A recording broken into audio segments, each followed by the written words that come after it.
প্রিয় দর্শক বন্ধুরা, আশা করি সবাই ভালো আছেন। আমিও ভালো আছি। আমি আপনাদের শিলামণি আপনাদের জন্য নিয়ে এসেছি খুব সুস্বাদু একটি স্বাদের আমসত্ত্ব। বাজারে কিন্তু আমসত্ত্ব কিনতে পাওয়া যায়, তবে বাড়িতে বসে এরকমভাবে বানিয়ে খাবেন, আশা করি খুব ভালো লাগবে। আর সারা বছর কিন্তু সংরক্ষণ করে রেখে দিতে পারবেন একটা কাঁচের জারে। আমি কিছু আম নিয়ে এসেছি বাজার থেকে, কিন্তু আমগুলো নিতে হবে একদম নরম তুলতুলে। ঠিক এরকমভাবে আমটা যদি আপনি নিন তাহলে কিন্তু আমসত্ত্বটা খুব ভালো হবে। আমের খোসা ছাড়িয়ে নিয়েছি, এরপর আমি চটকিয়ে নেব। আমি 3 কেজি নিয়েছি, তবে এই জায়গায় 3 কেজি আম নেই। আমি সম্পূর্ণ এরকমভাবে চটকিয়ে নিয়ে নিচ্ছি। আমসত্ত্ব কিন্তু দিতে খুবই সহজ, খুব সহজ একটি রেসিপি। এখন কিন্তু বাজারে প্রচুর পাকা আম পাওয়া যায়, তবে আম এনে এরকমভাবে আমসত্ত্ব দিয়ে সারা বছরের জন্য সংরক্ষণ করে রাখতে পারেন। সম্পূর্ণ আম ছাড়িয়ে একটা মিক্সার জারে একটু পেস্ট করে নেব, তাতে কিন্তু খুব সুন্দর হবে, ডেলা ডেলা পাকিয়ে যাবে না। ঠিক পেস্ট করে এরপর আমি দেখাচ্ছি কিভাবে আমসত্ত্বটা আমি তৈরি করি। দেখুন, এই জায়গায় কিন্তু 3 কেজি আমের পাল্প আছে।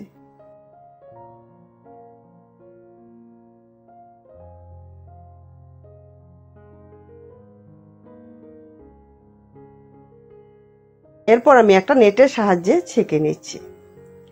তাতে যদি কোনো ডেলা থাকে তাহলে কিন্তু নেটেই থাকবে।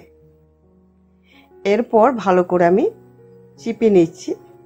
দেখুন কত সুন্দর যে আমের রসটা বেরোচ্ছে।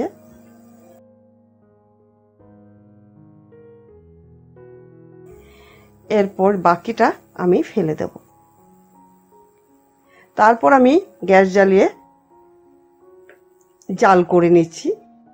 এরকমভাবে জাল করে করে অনেকটাই কিন্তু জল শুকিয়ে নিতে হবে, তাতে কিন্তু তাড়াতাড়ি আমসত্ত্বটা শুকিয়ে যাবে।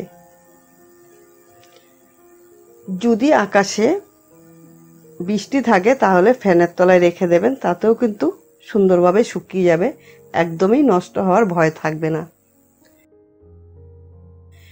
দিয়ে দিচ্ছি আমি একটা থালায়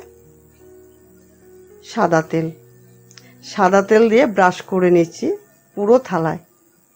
যখন আমি আমসত্ত্বটা শুকিয়ে যাবে তুলব, এতে কিন্তু এক ফোঁটাও লেগে ধরবে না, খুব সুন্দরভাবে উঠে যাবে। একটা থালায় আমি 12 হাতার মতন দিয়ে দিচ্ছি আমের পাল্প বা আমের রস। 12 হাতার মতো দিয়ে একটু সমান সমান করে রেখে দিচ্ছি। পাশে আমি আরেকটা থালায় একইভাবে কিন্তু তেল ব্রাশ করে বাকিটা এর মধ্যে দিয়ে দেব।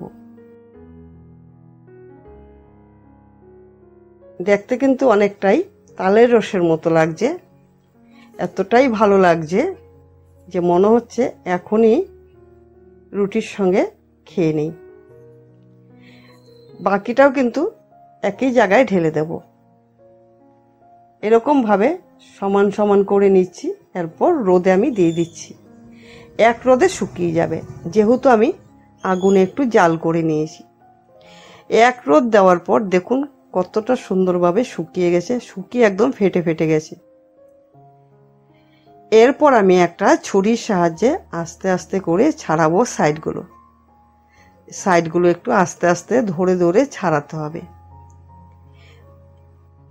কতটা সুন্দর যে বাড়িতে বসে আমসত্ত্ব তৈরি করা যায়, আপনি না করলে বুঝতে পারবেন না।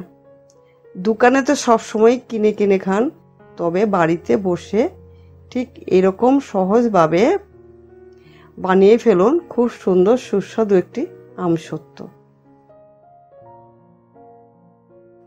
বর্ষার দিনে বিকালবেলা বাচ্চাদের হাতে দিলে বাচ্চারা খুব খুশি মনে খায়, আর বড়রাও কিন্তু খুশি মনেই খাবে।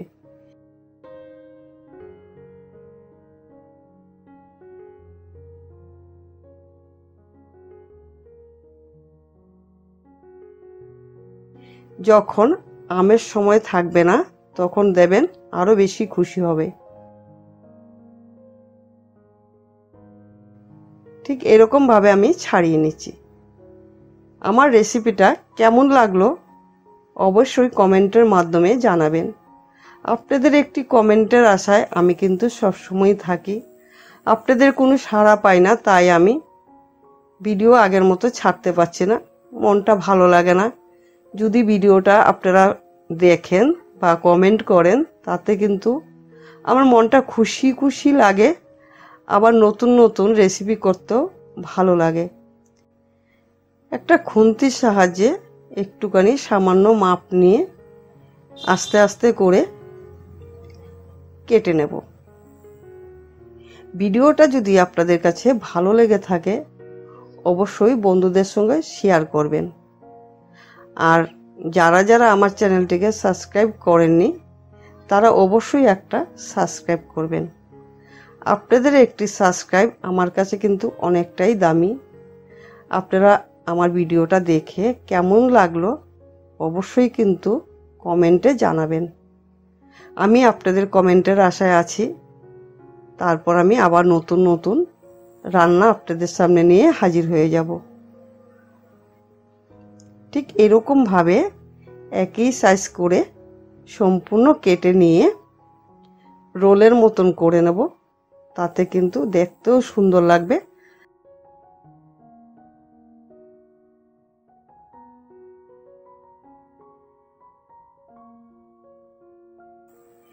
ভিডিওটা যদি ভালো লাগে তবে আমার চ্যানেলটিকে সাবস্ক্রাইব, লাইক, শেয়ার করে আমার পাশে থাকবেন। আজ আমি এখানেই শেষ করলাম। ভালো থাকবেন, সুস্থ থাকবেন। ধন্যবাদ।